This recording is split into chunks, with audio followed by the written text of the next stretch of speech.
ஜெய் ஸ்ரீராம். எல்லா அரசியல்வாதிகளும் மக்களுக்கு நல்லதை மட்டுமே செய்யணும், எல்லா அரசியல்வாதிகளும் மக்கள்கிட்ட உண்மையை மட்டுமே பேசணும் அப்படின்னு நினைச்சுக்கிட்டு ஷோக்குள்ள போலாம். முதல் செய்தி என்ன வரும்? முதல் செய்தி என்னன்னா, பிரதமர் மோடி பொய்யே சொல்ல மாட்டான். ஜெய் ஸ்ரீராம். இத சொன்னவர் யாருன்னு தெரிஞ்சதுன்னு வச்சுக்கோங்க, அண்ணாமலை தான் அப்படி சொல்லியிருக்காரு. அண்ணாமலையா? ஆமா, 3வது கட்ட பயணத்தை ஆரம்பிச்சிருக்காரு. அவினாசி திருப்பூர்ல இருந்து 3வது கட்ட பயணம் அப்படின்னு அவர் சொல்றாரு. ஆனா நமக்கு தெரிஞ்ச நடுவில் ஒரு 10 கேப் எல்லாம் விட்டுருக்காரு. 3வது கட்ட பயணம் எவ்வளவு நாட்கள் போகும் அப்படிங்கிறது தெரியல. அங்க பேசுறப்பதான் மோடி எப்பயுமே உண்மையை மட்டும்தான் பேசுவாரு, தேவையில்லாத ஸ்டாலின் தான் மாத்தி மாத்தி பேசுவாரு அப்படிலாம் சொல்லியிருக்காரு. முக்கியமா அந்த அறநிலையத்துறையை பத்தி பேசியிருந்தாரு பிரதமர் மோடி. அது காட்டமான பதில் சொல்லியிருந்தாரு முதல்வர் மு க ஸ்டாலின். அதுக்கு என்ன சொல்லியிருக்காருன்னா, அண்ணாமலை 1985 இந்து அறநிலைத்துறைக்கு சொந்தமாக 5,25,000 ஏக்கர் தமிழ்நாட்டுல இருந்தது. இப்ப 2 லட்சம் ஏக்கர் குறைந்து 3,25,000 ஏக்கர் தான் இருக்கு. இவங்க திமுக அரசே ஒரு திருடன் தான், அதுல நம்பர் 1 திருடன் எந்த துறைன்னு பாக்குறப்ப அறநிலைத்துறை தான் அப்படின்னு சொல்லிட்டு பட்டம்லாம் கொடுத்திருக்காரு அண்ணாமலை. அண்ணாமலை எப்பயுமே என்ன பேசுவாரு? உண்மையதான் பேசுவாருன்னு அவரே சொல்லிப்பாரு. ஆனா நேத்து சொல்லியிருந்தாருல, அந்த மோடி எப்பவுமே உண்மையதான் பேசுவாரு, அவரோட வார்த்தை திண்டுக்கல் பூட்டு மாதிரி வலிமையானதுலாம் சொல்லியிருந்தாருல. 2014 ஆட்சிக்கு வர்றதுக்கு முன்னாடி அவர் பேசுறாரு குஜராத்ல இருந்து. நான் ஆட்சிக்கு வந்த ஒரே ஆண்டுல எம்பி எம்எல்ஏக்கள் மேல குற்ற வழக்குகள் இருந்தா அவங்கள சிறைக்கு அனுப்புவேன்னு பேசியிருக்காரு. அந்த 2014 ஜெயிச்ச 97 பாஜக எம்பிக்கள் மேலே குற்ற வழக்குகள்லாம் இருந்துச்சு. இப்ப வரையும் அவங்க எல்லாம் வெளியே தான் இருக்காங்க. ஏன் இப்ப சமீபத்துல பிரிஜ்பூஷன் சரண் சிங் உள்ளிட்ட பலர் மீதும் அந்த வழக்குகள் இருக்கு. அவங்க எல்லாம் வெளியே தான் இருந்துட்டு இருக்காங்க. இப்ப சொன்னது நீ சொல்ற, 2016 டிமானிட்டைசேஷன் வந்தப்ப சொன்னாரே 50 நாட்கள்ல எதுவும் நடக்கலன்னா அதை வாயால சொல்ல விரும்பல. ஆமா, அத சொன்னாரு. அப்புறம் ஏதோ கருப்பு பணத்தெல்லாம் எடுத்துட்டு வந்தோம்னா 15 லட்சம் போடுவோம்னாரு. அப்புறம் நதிகள்லாம் இணைச்சிருவோம்னு சொன்னாரு 2014. இப்போ வரையும் இருக்க நதியில இருந்தே தண்ணி தராத நிலைமை தான் இருக்கு. ஆக்சுவலி மோடி சொன்னதெல்லாம் ஒரு ரூம்ல போட்டு அவரே பூட்டி வச்சிருக்காரு, திண்டுக்கல் பூட்டை போட்டு. அதுதான் அவ்வளவு வலிமையானது, உடச்சு நீங்க அதை நடத்த முடியாதுன்னு சொல்லியிருக்காரு அவர். அப்படி டீகோட் பண்ணி நீ பாக்கணும். சரி, எப்படி இந்த தேர்தல்ல தனித்து தான் போட்டியிட போறாங்களா? அதுதான் என்னன்னா, அதிமுக பிச்சுக்கிட்டாங்க. அதிமுகவை கூட்டணிக்கு திரும்ப கொண்டு வரதுக்கு வழியே தெரியல பிஜேபிக்கு. அதனால வேற ரூட் எடுத்திருக்காங்க பிஜேபிக்காரங்க. மொத்தம் 40 தொகுதிகளில் நிக்க முடியாது, ஆட்கள் வேற கிடைக்கணும். அவ்வளவு தொகுதிகள் நின்று பல இடங்கள்ல டெபாசிட் போயிருச்சுன்னா மொத்த எதிர்கட்சிகளை சேர்ந்து பாத்தீங்கன்னா டெபாசிட் பிரிச்சு இதை வச்சு குத்தி காமிப்பாங்க. அதனால பிஜேபி 9 தொகுதிகள் மட்டும் தான் போட்டிடுற மாதிரி முதல்கட்ட பிளான் இருக்கான்.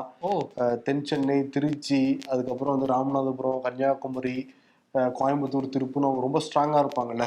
அந்த 9 தொகுதியில நீலகிரி 9 தொகுதியில போக்கஸ் பண்றாங்க, கோயம்புத்தூர்லாம் சேர்த்து. மீதி இருக்கிற தொகுதிகள் இருக்குல்ல, இந்த பெரம்பலூர், கள்ளக்குறிச்சி ஐஜேக்கு, பச்சைமுத்துவுக்கு, அப்புறம் வேலூர் இன்னொரு கல்வி தந்தைக்கு, இந்த தென்காசி கிருஷ்ணசாமிக்கு, இந்த மாதிரி 14 தொகுதியில நம்ம போட்டிடலாம். மீதி தொகுதியில நம்ம வேட்பாளர் நிப்பாட்ட வேணாம், அதிமுக ஆதரவு நம்ம சொல்லிடலாம். அதிமுகவும் இந்த 14 தொகுதியில வேட்பாளர் நிப்பாட்டாம எங்களுக்கு ஆதரவுன்னு சொல்லிருங்க, நம்ம கூட்டணிக்குள்ள இல்ல, ஆனா நம்ம வாக்குகளை சிதறாம ஒண்ணு விஷயம் பிளான் பண்ணலாம்ல அப்படின்னு பேச்சுவார்த்தை உள்ள போய்கிட்டு இருக்கான் பிஜேபிக்குள்ளார. இந்த மேட்டர் அதிமுகவுக்கு தெரியாது, கவலைப்படாத. அதுதான் இன்னைக்கு என்ன சொல்லியிருக்காரு எடப்பாடி பழனிசாமி பூத் கமிட்டி மெம்பர்கள்ட்ட, நம்ம முதல்ல ஒரு விஷயத்த எல்லாரும் பண்ணுங்க, அழுத்தமா போய் சொல்லுங்க நம்ம பிஜேபி கூட்டணியில இல்லன்ட்டு. வர வாக்கும் வராம போயிடும், அதனால அழுத்தமா போய் நம்ம பிஜேபி கூட்டணியில இல்லன்னு சொல்லிக்கிட்டே இருங்க அப்படின்னு சொல்லியிருக்காரு. அதான் என்ன பண்றாரு, கூட்டணி இல்லைன்னு சொன்னோட அடுத்த நாள்ல இருந்து இஸ்லாமிய பிரதிநிதிகள் தொடர்ந்து பார்த்துட்டு இருக்காரு எடப்பாடி பழனிசாமி. பாத்தீங்களா, எங்க ஆதரவு உங்களுக்கு தான் அப்படிலாம் சொல்றாரு. அப்புறம் ஏன் சிஏஏ சட்டத்துக்கு ஆதரிச்சு வாக்கு போட்டீங்கன்னா பேசாம அமைதியா இருக்காரு. அப்ப ஆமா, சட்டமன்றத்துல வேற அது ஆதரவாலாம் பேசிட்டு இருந்தாரு, சிஏஏ அப்படி இப்படின்னு எல்லாம் பேசிட்டு இருந்தாரு. சோ இப்போ வேற மாதிரி சொல்லிட்டு, ஏன்னா இப்ப அதிமுக ஆதரவு கொடுக்கலன்னா அந்த சட்ட மசோதா பாஸ் ஆயிருக்காது நாடாளுமன்றத்துல. இப்ப கேட்டா கூட்டணி தர்மம்னு வேற சொல்றாரு அவரு.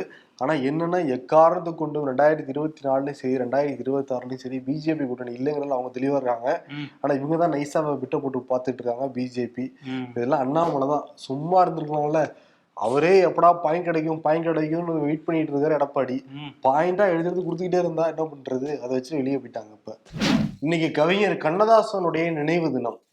பொய்யிலே பிறந்து பொய்யிலே வளர்ந்த புலவர் பெருமானேன்னு சொல்லிட்டு அரசியல்வாதிகள் அன்னைக்கே டைரக்டாவே திட்டி கவிதையெல்லாம் பாடியிருக்காரு.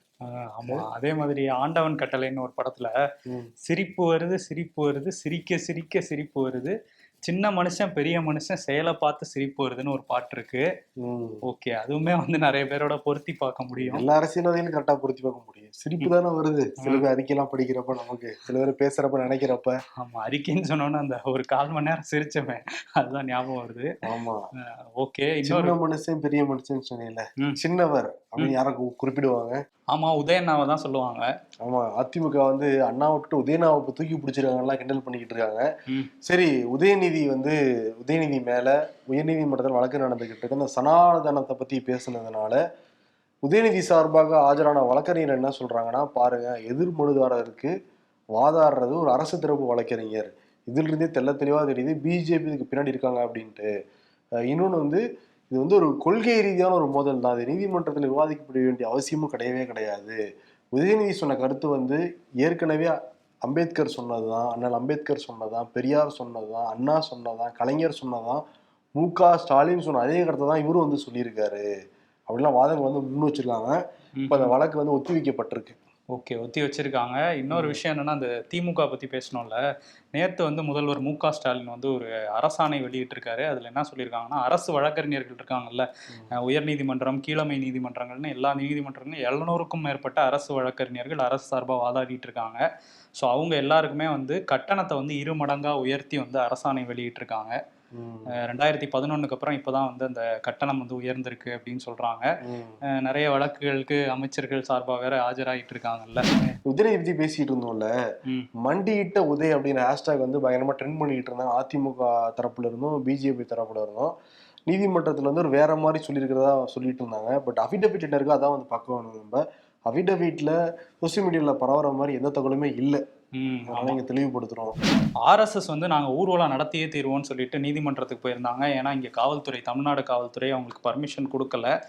நீதிமன்றத்துல வாதாடும் போது என்ன இதை முன் வச்சிருந்தாங்கன்னா, தமிழ்நாடு அரசு சார்பில் உளவுத்துறை தகவல்லாம் இருக்கு, இவங்க ஊர்வலம் நடத்தினா அங்க வந்து கலவரம் வெடிக்கும் அப்படிங்கிற மாதிரி, அதுவும் வந்து மசூதிகள், தேவாலயங்கள் இருக்க பகுதி, திராவிடர் கழக அலுவலகம் இருக்க பகுதியா பார்த்து இவங்க பர்மிஷன் கேட்குறாங்க. இன்னொரு விஷயம், இவங்க அகண்ட பாரதம் சொல்லி சில நாடுகள்லாம் ஒன்று சேர்த்துக்கிட்டு அகண்ட பாரதம் உருவாக்கணும்லாம் பேசிட்டு இருக்காங்க அப்படின்னு சொல்லி வாதம் வச்சாங்க. அதுக்கு வந்து நீதிபதி வந்து அகண்ட பாரதம் அவங்களோட விருப்பத்தை தானே சொல்றாங்க, இதுல என்ன பிரச்சனை அரசுக்கு அப்படின்னு கேட்டாங்க. அதுக்கு பதில் வாதம் வச்ச அரசு தரப்புல இருந்து என்ன சொல்லியிருந்தாங்கன்னா, இப்படிதான் வந்து சீனா வந்து அருணாச்சல பிரதேசத்தை சேர்த்துக்கிட்டு எங்க பகுதின்னு சொல்றாங்க, அதுவும் இதுவும் ஒண்ணுதான் அப்படிங்கிற மாதிரியான ஸ்ட்ராங்கான வாதங்கள்லாம் வந்து அரசு தரப்புல இருந்து வச்சாங்க.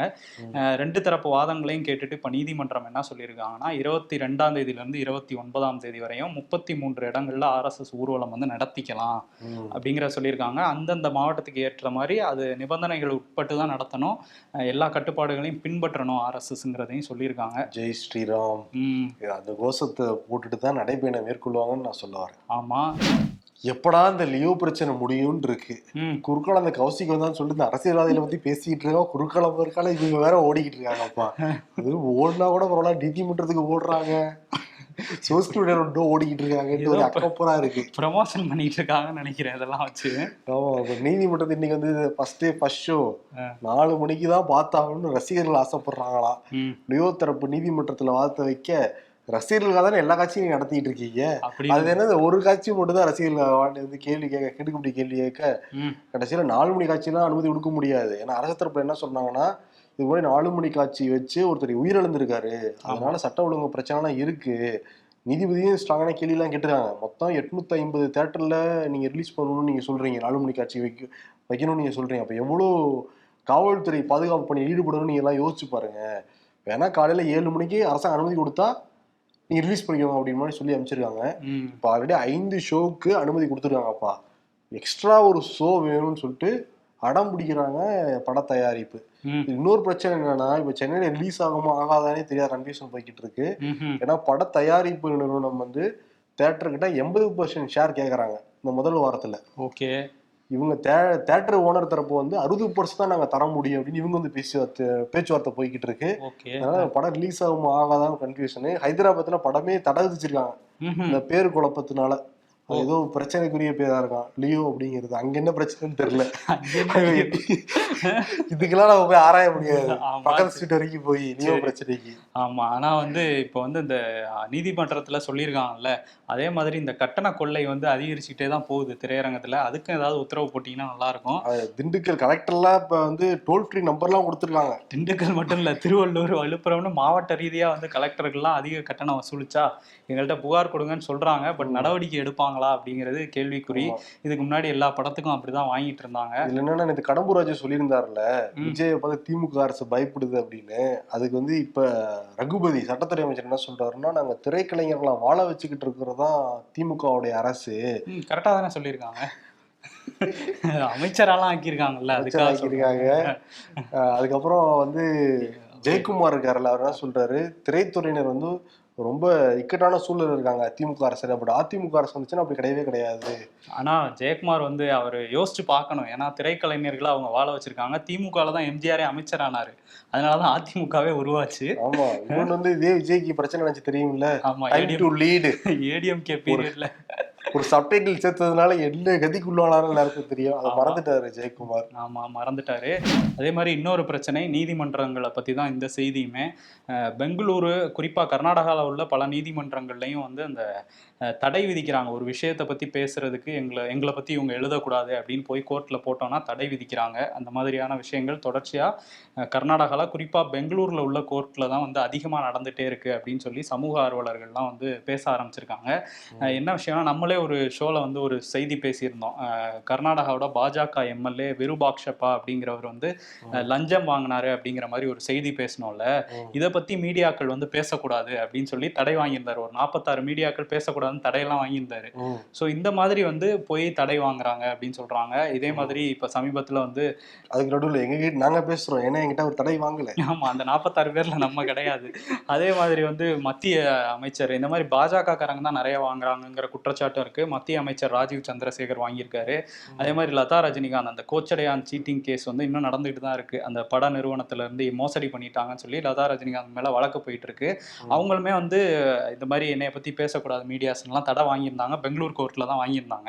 அதுலயும் சில ஃபேக் டாக்குமெண்ட்ஸ் கொடுத்து தான் ஃபோர்ஜரி பண்ணி தான் வாங்கியிருக்காங்கிற குற்றச்சாட்டு வேற இருக்கு.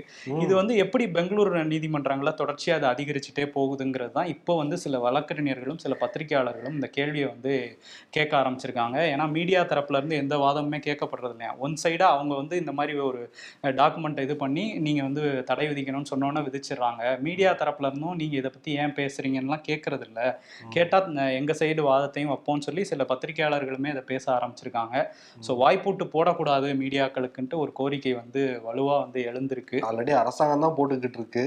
இப்போ வந்து நீதிமன்றங்களும் அந்த பாணியில போனாங்கன்னா அப்புறம் 4வது தூண் வந்து சரியுமா இல்லையா? ஆமா, கண்டிப்பா. இன்னொரு விஷயமும் நீதிமன்றம் தான், வாச்சாத்தி வழக்கு. அது வந்து தர்மபுரி செஷன்ஸ் நீதிமன்றத்தில் அந்த கொடூரம் நிகழ்த்திய 215 பேருக்கும் வந்து தண்டனை உறுதி பண்ணியிருந்தாங்க. வனத்துறை, காவல்துறை அதிகாரிகள்னு சேர்ந்து அந்த கிராமத்தில் உள்ள பெண்களுக்கு பாலியல் வன்கொடுமை தொல்லை கொடுத்தாங்க. அந்த கிராமத்தையே சூறையாடினாங்கல்ல. அதில் தர்மபுரி செஷன்ஸ் கோர்ட் வந்து தீர்ப்பு கொடுத்துருந்தாங்க. அந்த தீர்ப்பை எடுத்து உயர் நீதிமன்றத்துக்கு போனாங்க. அவங்களும் வந்து உங்களுக்கு தண்டனை உறுதின்னு சொல்லியிருந்தாங்க. அதை எதிர்த்து சிலர் வந்து உச்சநீதிமன்றத்துக்கு போனாங்க. சில குற்றவாளிகள் இல்ல அப்படின்னு சொல்லிட்டு அங்கேயும் வந்து மனுவை தள்ளுபடி பண்ணி தண்டனையை உறுதி பண்ணியிருக்காங்க. இப்போ 6 வார காலத்துக்குள்ள அவங்கலாம் ஜாமீன்ல இருக்கவங்களாம் திரும்ப வந்து சரணடையணும் அப்படிங்கிறதையும் சொல்லியிருக்காங்க. ஆக்சுவலி இந்த நீதிமன்ற தொடர் போராட்டம் இருக்குல்ல, கம்யூனிஸ்டுகளுக்கு மிகப்பெரிய ஒரு பங்கு இருக்கு. நிச்சயம் இந்த சமயத்தில் அவங்க நம்ம நினைச்சு பார்க்கணும். அதே மாதிரி உச்ச நீதிமன்றத்தில் இன்னைக்கு முக்கியமாக கவனிக்கப்பட்ட வழக்கு தன்பாலின திருமண வழக்கு. 5 நீதிபதிகள் கொண்ட அமர்வுல அந்த வழக்கு நடந்துட்டு இருந்தது. இன்னைக்கு வந்து தீர்ப்பு வந்து வாசிக்கப்பட்டிருக்கு.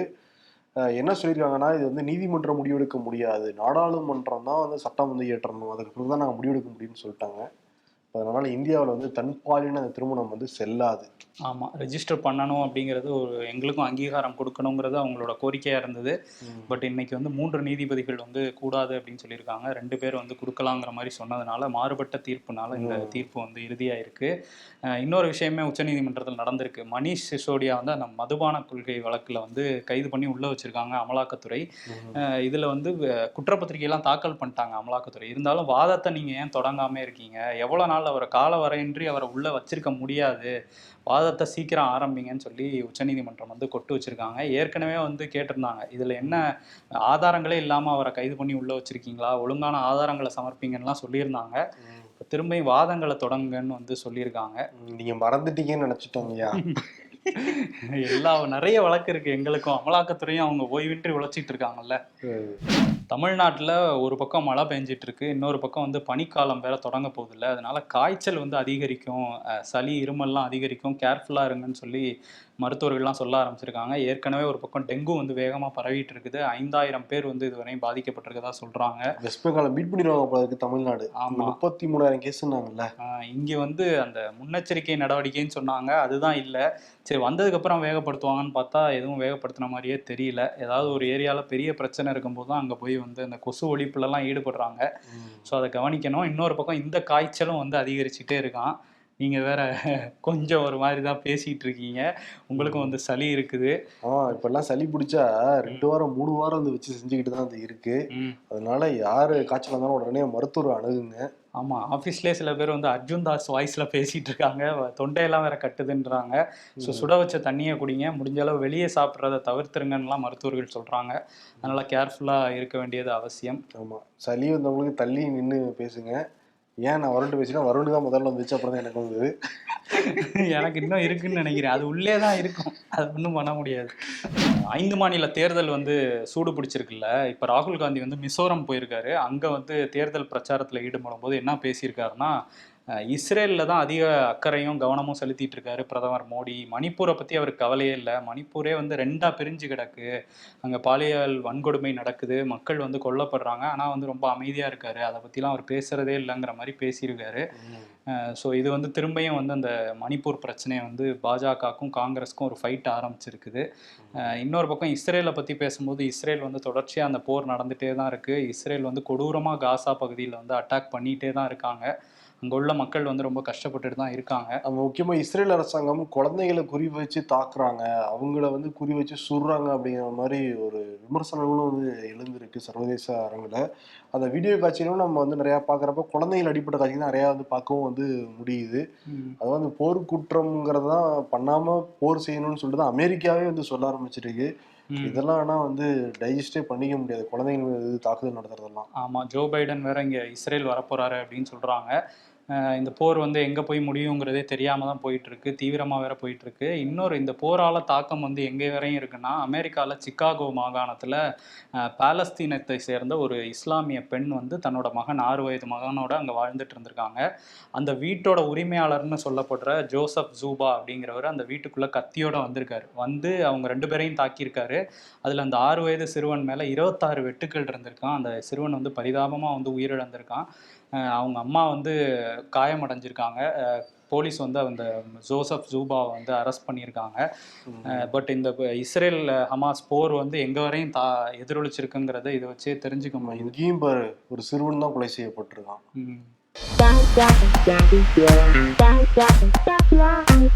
ஒரு சாம்பார் வைக்கிறாங்க சார், காலை சாப்பாட்டுக்கும் அதே, மதியம் லஞ்சுக்கும் அதே, ஃப்ரிட்ஜில் வச்சு சூடு பண்ணி நைட்டு தோசைக்கும் அதே ஊற்றுறாங்க சார். இந்த மாதமாவது கடைசி தேதி வரை என்னோட இரு ப்ளீஸ்ன்னு சொல்லிட்டு சேலரியை கெஞ்சுறாங்க. பட் அதுக்கு வாய்ப்பு இல்லை, ஏன்னா வரப்போகிற நாட்கள் எல்லாமே பண்டிகை நாட்கள். ஆமாம்.